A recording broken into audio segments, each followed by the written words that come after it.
So in today's Cook the Book, what I'm going to be cooking for you is a creamy prawn spaghetti soup. But I think it's less soup, it's more main course. But still sometimes I have served this as a soup and done some really amazing stuff after that.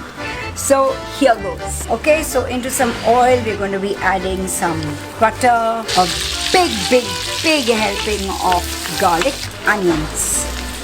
Let this all fry. A little salt, a little pepper. I'm going to add some cherry tomatoes. It has no masalas, it has no such thing.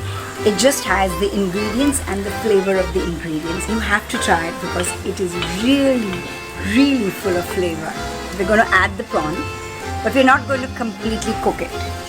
And as soon as it changes color, we're going to take it out and leave it to the side. And now into this beautiful prawn flavored garlic, onion and tomatoes, I'm going to be adding flour. Now this is plain vegetable stock. Just remember that every time you add stock, add a little at a time. Don't add too much.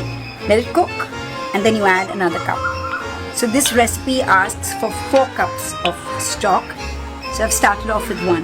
So as you see, this has become nice and thick. So it's now time for our second cup of stock.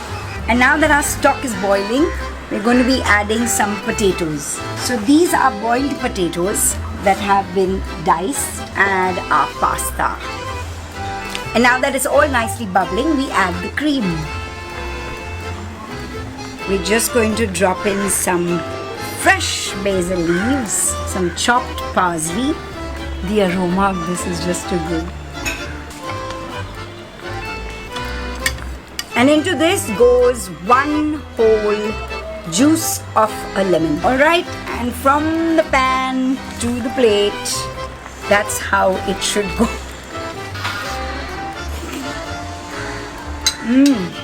So simple, so good.